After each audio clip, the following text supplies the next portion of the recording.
Long before most people knew what a microprocessor was, one unassuming chip quietly powered a revolution. It sat hidden inside beige plastic cases, wood-grain game consoles, and a little gray box under millions of televisions. It had no flashy marketing name, no giant company behind it, just a number, 6502. This tiny processor became the beating heart of the Apple II, the brain inside Atari game consoles, and the unseen engine driving Nintendo's original NES. It helped turn computers from expensive corporate equipment into something a teenager could assemble at a kitchen table, and a family could plug into their TV. By modern standards, the 6502 was almost laughably simple: a few thousand transistors, clock speeds measured in megahertz instead of gigahertz, and so little memory support that today's phones could outclass it a million times over. But in the mid-1970s, it was something far more important than powerful. It was affordable. In an industry dominated by big players like Intel and Motorola, it arrived as a kind of silicon underdog, a $25 chip from a scrappy Pennsylvania company that more established engineers dismissed as a toy or a stunt. Yet over the next decade, its design choices and its price would help pull computing out of the lab and into the living room. To understand how that happened, we have to rewind to a different chip, a different company, and a group of frustrated engineers who decided that if their employer wouldn't build the computer they believed in, they'd walk out and build it somewhere else. In the early 1970s, the microprocessor was still a new and awkward invention. Intel had introduced the 4004 and later the 8080. These chips could serve as the brains of a computer, but they were expensive and usually lived in laboratory equipment, calculators, or specialized industrial systems. Motorola, a giant in semiconductors and communications, entered this scene with the 6800, announced around 1974. The 6800 was a serious, well-engineered 8-bit processor, a clean instruction set, support chips for memory and I/O, and a development ecosystem meant for professional engineers. It was targeted squarely at industrial customers, appliance makers, automotive systems, business machines. But there was a catch. The 6800 wasn't cheap. By the standards of the time, it was priced in line with competitors like Intel's 8080, often around the $100 range per chip in low quantities. In the mid-70s, that meant the processor alone could cost as much as a hobbyist's entire budget for a computer. Inside Motorola, there were debates over strategy. Some engineers, including Charles Chuck Peddle, saw a new market about to open: personal computers, educational machines, low-cost controllers. They argued that if you could build a capable microprocessor for a fraction of the price, you could unlock an entirely new class of products. Management, however, was focused on protecting margins and courting large industrial clients. The official line favored a higher price, slower cost reductions, and a roadmap that made sense for big customers, not for kids in garages wiring together their first computers. That tension would soon boil over. Chuck Peddle had joined Motorola in the early 1970s and quickly became a vocal advocate for low-cost, high-volume microprocessors. He and several colleagues believed that the company was underestimating the potential of a cheaper chip, a processor designed not just for industrial control, but for an emerging personal and hobbyist market. As the story is often told, Peddle pushed internally for a cut-down, lower-cost version of the 6800 and for a more aggressive pricing strategy. Management resisted, worried that cheapening the chip would cannibalize high-margin sales and dilute Motorola's position as a premium supplier. Some accounts describe tense meetings where Peddle was told, more or less, to stop chasing toy markets and focus on traditional customers. The exact details differ depending on who you ask. Some Motorola veterans recall it as a simple disagreement over priorities, others as a deeper clash of personalities and corporate culture. But the outcome is clear. Peddle and a small group of engineers concluded that Motorola would never build the kind of processor they envisioned. Around 1974, Peddle left Motorola and joined MOS Technology, a much smaller semiconductor firm based near Philadelphia. MOS had been making calculator chips and custom logic, but it didn't have a flagship microprocessor. Peddle arrived with both a team, several key 6800 engineers would follow, and a plan. Instead of iterating on the 6800 under Motorola's constraints, they would design a new chip from scratch. It would be compatible enough to ease the transition for developers, but stripped down, optimized, and built using a more aggressive manufacturing process. The goal was simple but radical: a processor that was not only technically solid, but so cheap that price would no longer be the primary barrier to building a computer. Inside MOS Technology, Peddle and his team set out to design what would become the 6502. Their guiding philosophy was efficiency, not just in instructions, but in transistors, die area, and ultimately, manufacturing cost. Architecturally, the 6502 was an 8-bit processor with a 16-bit address bus, allowing it to address up to 64 kilobytes of memory. On paper, that wasn't unusual. What made it stand out was how ruthlessly the design pared things down. The instruction set was relatively small and tightly focused on the kinds of operations typical in control and general-purpose code. Features that added complexity without clear benefit to the target market were minimized or left out.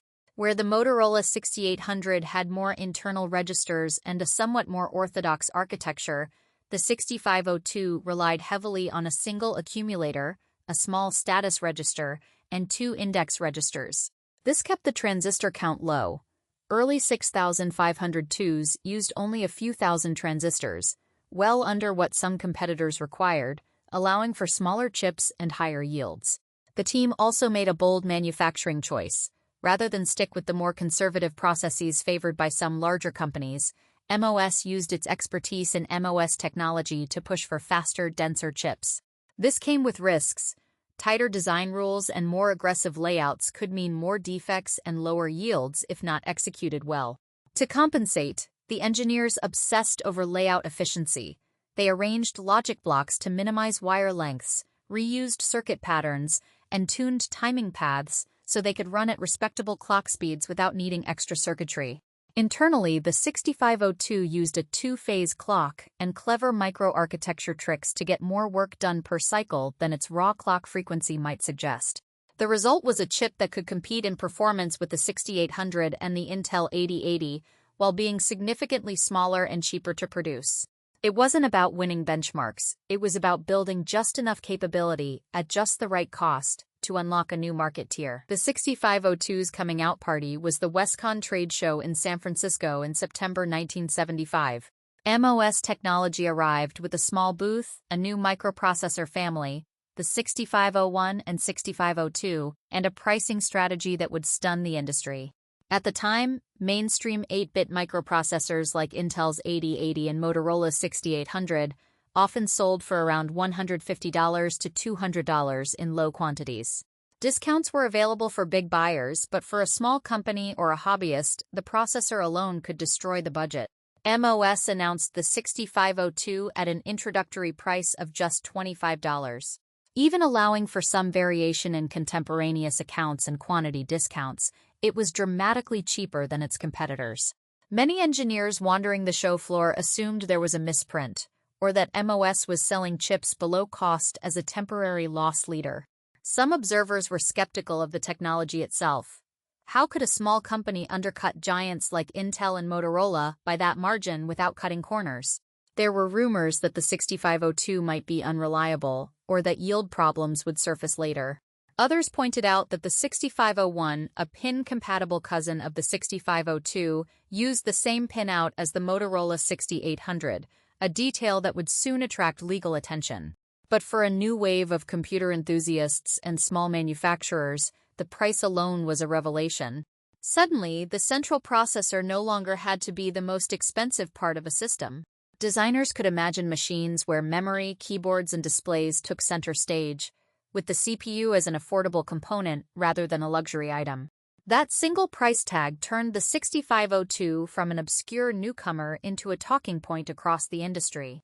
It would also put MOS Technology on a collision course with Peddle's former employer. Motorola did not watch passively as a former employee and a new competitor introduced a dramatically cheaper chip that looked, in some respects, very familiar.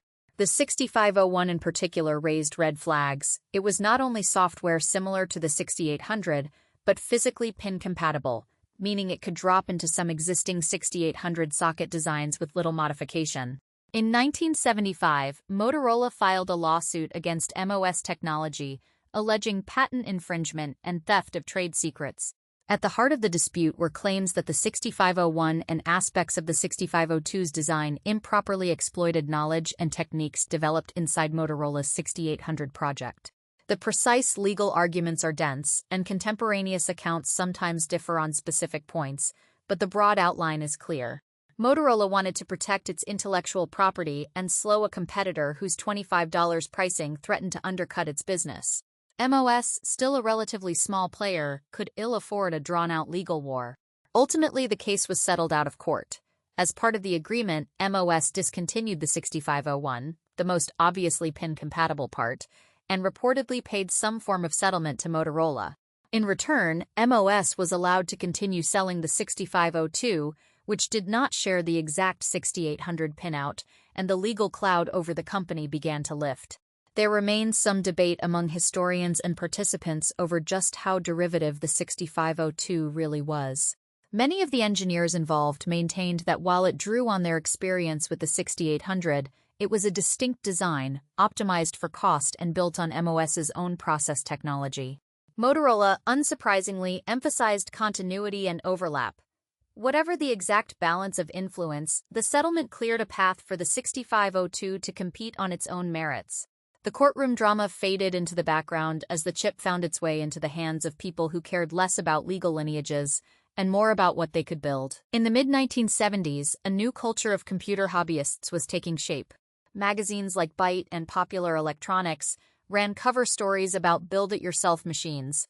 The MIT's Altier 8800, based on the Intel 8080, had already shown that enthusiasts would buy a kit computer even if it meant flipping switches and reading blinking lights. Chuck Peddle understood this emerging market and he actively courted it. MOS sold low-cost development systems and offered documentation that, while technical, was accessible enough for dedicated hobbyists. The Kim-1, a small single-board computer introduced in 1976, became many people's first hands-on experience with the 6502. It had a hexadecimal keypad, a simple display, a few kilobytes of memory, and cost far less than a full-blown computer system. Among the hobbyists paying attention were two young men in California, Steve Wozniak and Steve Jobs. Wozniak had first designed a computer around the Motorola 6800, but when he saw the 6502's capabilities and its much lower price, he reworked his design. The result became the Apple I, introduced in 1976, a bare-bones board that buyers still had to case and accessorize themselves. The follow-up, the Apple II, refined the idea into a polished consumer product. Color graphics, sound, expansion slots, and a keyboard all in one plastic case.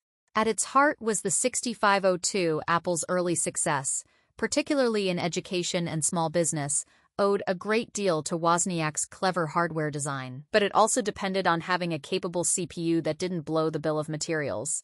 Beyond Apple, countless small manufacturers and individual tinkerers embraced the 6502. Kits, reference designs, and magazine projects proliferated. For many early programmers, their first assembly language experience involved hand-coding tiny routines for a 6502-based board, sitting on a workbench or kitchen table. In these circles, the chip's low price wasn't just an economic detail. It was an enabler. It allowed homebrew computer clubs and small startups to experiment, fail, and try again without each prototype demanding a corporate-sized budget. The 6502's influence didn't stop at hobbyist benches or early personal computers. It soon found its way into the most coveted real estate in consumer electronics, the living room. In 1977, Atari released the Atari Video Computer System, later known as the Atari 2600. At its core was the MOS 6507, a cost-reduced variant of the 6502, with a smaller address space and fewer pins. Paired with Atari's custom graphics and sound chips, it brought arcade-style games into millions of homes. Developers squeezed every cycle out of that tiny CPU to keep up with the television's scan lines and deliver smooth gameplay. Around the same time, MOS Technologies' fate became increasingly tied to Commodore, which acquired MOS in the mid-1970s. This vertical integration gave Commodore a strategic advantage. It controlled both the computer brand and the chip supplier. Commodore's PET computer, introduced in 1977, used the 6502 at its core and targeted schools and businesses with an all-in-one design. A few years later, the VIC-20 offered a cheaper, friendlier home machine, again powered by a 6502 family processor. Then, in 1982, Commodore released the Commodore 64. The C64, built around the 6510, a close relative of the 6502 with added I/O features, paired that CPU with custom graphics and a rich sound chip. It became one of the best-selling home computers of all time, with estimated sales in the tens of millions. Kids learned to program BASIC on it, played games from cassette tapes and cartridges, and sometimes dug into 6502 assembly to make demos and utilities. What's striking in hindsight is how the same basic architecture powered direct competitors. Apple's early machines, Atari's consoles, and Commodore's computers were rivals in the marketplace, even while they all relied on descendants of that underdog MOS design. Inside plastic cases with very different branding, the same style of opcodes and addressing modes quietly did the work. Part of the 6502's enduring charm lies in its peculiarities, features, and constraints that, while sometimes frustrating, encouraged a certain style of programming. One key feature was its use of zero-page memory. The first 256 bytes of address space could be accessed with shorter, faster instructions. Because the 6502 had so few internal registers, zero-page effectively acted as an extension of the CPU's workspace. Clever programmers would lay out critical variables, pointers, and small data structures there, gaining both speed and code density. The chip also had a straightforward and responsive interrupt system. Developers writing games or real-time control code could rely on predictable interrupt latency to handle input, timers, and display updates. On systems like the Atari 2600 and the NES, where game code had to synchronize tightly with the television's electron beam, that predictability was crucial. The 6502 lacked some conveniences found in later or more luxurious designs. There was no hardware multiplier divide, limited stack space, and only a handful of registers. But these limitations pushed programmers toward tight, efficient code. Entire games and productivity applications were written to fit into a few kilobytes, crafted instruction by instruction. Over time, an informal culture of 6502 wizardry emerged. Magazine articles, books, and user group newsletters shared tricks for self-modifying code, cycle exact loops, and ingenious uses of addressing modes. For many developers of the era, mastering the 6502 was a rite of passage, a direct, intimate engagement with the bare metal of a machine. Even decades later, enthusiasts talk about the 6502's feel. The way its instruction set, cycle timings, and quirks encourage a mental model of the machine that is simple enough to hold in your head, yet rich enough to reward deep understanding. By the mid-1980s, the first generation of 6502-based home computers and consoles was aging, but the architecture was far from finished. In Japan, Nintendo was preparing a new home console, initially released there in 1983 as the Famicom, and later in North America in 1985 as the Nintendo Entertainment System. At its heart was a custom chip designed by Ricoh, the 2A03, and its PAL counterpart, the 2A07, based on a licensed 6502 core. These chips removed the 6502's decimal mode, partly for patent reasons, and integrated additional hardware for audio. The result was a CPU that felt very familiar to 6502 programmers, but was tailored specifically for console use. The NES quickly became a global phenomenon, refinancing the home video game market after the crash of the early 1980s. For a generation of players, the games that defined their childhood, Super Mario Bros., The Legend of Zelda, Metroid, were orchestrated by a 6502-derived processor ticking away inside the console. Game developers exploited both the strengths and the limitations of the NES CPU. They wrote finely tuned assembly routines to scroll backgrounds, play multiple music channels, and respond to controller input, all within the strict timing and memory limits of the system. Cartridge mappers and coprocessors helped extend the console's capabilities, but the core CPU remained a close cousin of the mid-1970s MOS design. This second wave of 6502 family success cemented the architecture's place in history. Even as newer 16-bit and 32-bit processors appeared in personal computers, a slightly modified 8-bit heart-powered one of the most influential game systems ever sold. By the late 1980s and early 1990s, the mainstream of desktop computing had moved on. The IBM PC and its clones, built around Intel's x86 line, dominated business and eventually home markets. Apple migrated from 6502-based Apple II machines to the 16-bit and 32-bit Motorola 68000 family for the Macintosh. Commodore introduced the Amiga, also powered by a 68000 series CPU. In this new landscape, the original 6502 could no longer compete as the primary processor in cutting-edge systems. Users demanded more memory, multitasking operating systems, graphical interfaces, and performance levels that an 8-bit design from the mid-1970s simply couldn't deliver. Yet, the 6502 never truly disappeared. Its simplicity, low cost, and proven design made it attractive for embedded applications, places where raw power mattered less than reliability and price. Variants and descendants of the 6502 found homes in disk drive controllers, printers, arcade machines, industrial equipment, and even some calculators and toys. Over time, fully compatible 65C02 and 65C816 chips, produced by companies like Western Design Center, offered CMOS versions with lower power consumption and extended features. These parts appeared in niche computers and embedded devices well into the 1990s and beyond. Meanwhile, a different kind of afterlife emerged among enthusiasts and educators. Retro computing fans restored old Apple IIs, Commodore 64s, and Ataris, or built new homebrew machines around modern 6502 variants. The chip's approachable architecture made it a favorite for teaching low-level programming and computer organization. In an age of billion-transistor CPUs, here was a processor small enough to fully understand. Quietly, in forgotten corners of hardware and in hobbyist workbenches, the 6502 continued to do what it had always done, provide just enough computing at a price and complexity that invited experimentation. Looking back, the MOS 6502 was never the fastest microprocessor of its era, nor the most feature-rich, nor the one with the most prestigious corporate backing. Its power lay in a different combination: an efficient design, aggressive manufacturing, and a pricing philosophy that treated computation as something that should be widely accessible, not reserved for high-margin niches. The chip's influence can be traced in several directions. It helped establish the idea that a good enough, cheap enough processor could open entirely new markets: personal computers, home consoles, educational machines, rather than merely serve existing industrial clients. That mindset later surfaced in other architectures, from cost-optimized embedded CPUs to the energy-efficient cores that now populate phones and IoT devices. It also shaped the culture of early personal computing. Because the 6502 was affordable, it showed up in classrooms, bedrooms, and hobbyist clubs. Kids learned to program on 6502-based machines, then grew up to design software and hardware for the next generation.